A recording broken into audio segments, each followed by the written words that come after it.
didn't think they felt us enough. If you looked at them coming in, it doesn't surprise me when their players make plays. They have really talented individuals, especially perimeter players. We had trouble with all of them, and they just didn't feel us. We were off the body. We were going under screens. We were getting back cut and giving layups, and that happened time after time. And in a team like this that has struggled but has that kind of talent, you just can't let them get a rhythm, and then you're playing with fire, and that's what happened. That coupled with, I thought, Julius Randle just went right through us and, just dominated us physically. So I thought that was all pretty evident.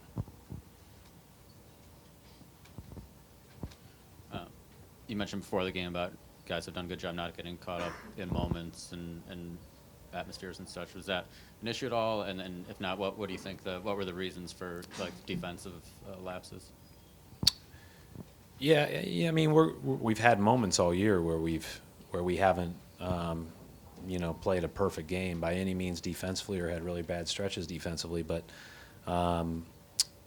we knew coming into this game that if you allow them to get a rhythm, you're toast, or at least it's going to be really tough to stop them. I mean, I was pretty impressed when you're out there watching D'Angelo Russell do what he was doing, Clarkson do what he was doing. Kobe's Kobe, Lou Williams is Lou Williams. So it's like, you let those guys get going, you're in trouble. And I don't know how getting caught up in the moment would affect your body position on defense, but maybe it is. I don't know. Right. Did you, with 2 days off between games, did you have any hint that the guys were flat? And no.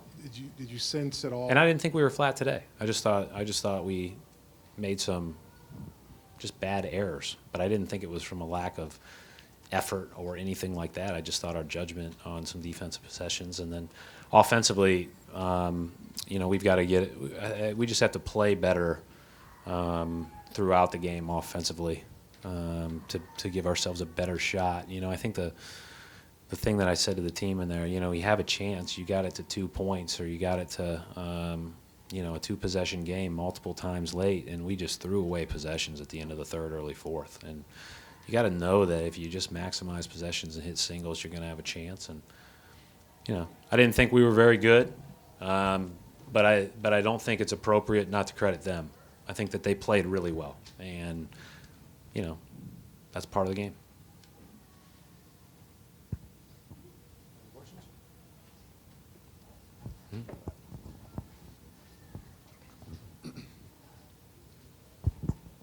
Brad, I was just wondering how you thought Marcus played in his 11 minutes tonight. He got beat a couple times defensively in the fourth. And just how do you think he played?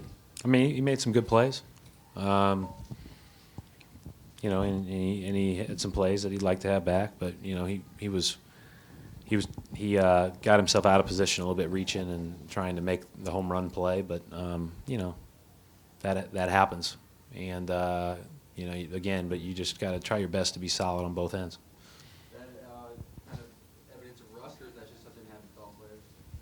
I think generally when you're behind like that, you want to come back quickly, and so I think it's pretty typical.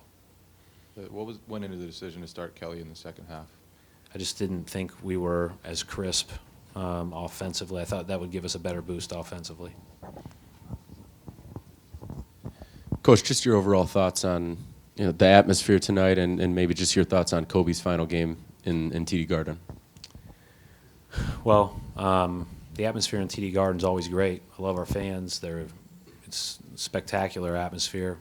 I have to admit that I'm pretty focused on what's going on in the game, so I don't hear all the music, and I don't pay a ton of attention other than I can feel the vibe in the arena when big moments happen. And certainly he made a lot of big moments happen, and we didn't. And that's the disappointing thing from my standpoint. He's a great player, and we have to play better. Coach, what did you really see out of Evan Turner and kind of getting the momentum going in that fourth quarter?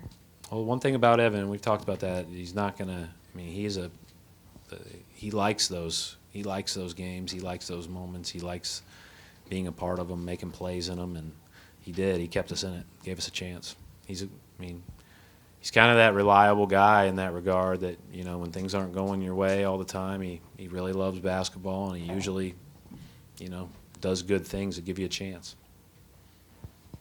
Brad, you guys haven't had too many, you know, just kind of bad loss, or you categorize as a bad loss. How do you react to this, and do you get upset, or do you just kind of understand that this might happen occasionally? So I look at it really objectively when I go to the film.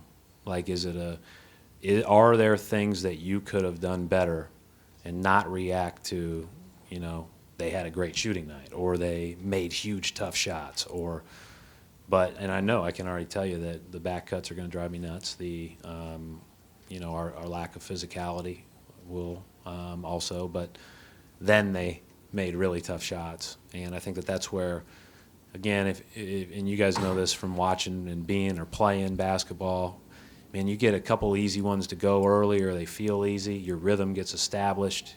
That's when you start getting hot. That's when you start feeling good about the game. And that's what happened tonight with all those guards. There wasn't one of them that didn't, maybe Kobe. But then he made big ones late because he's able to respond from a tough start. Coach, just on Marcus, you didn't bring him in until late in the second quarter. Was that just an effort to save his minutes for the second half if you needed it? No, he had a flat tire on the way here, so he missed our shoot around. I told him that I was going to bring him in later. Thanks, Coach. Thanks.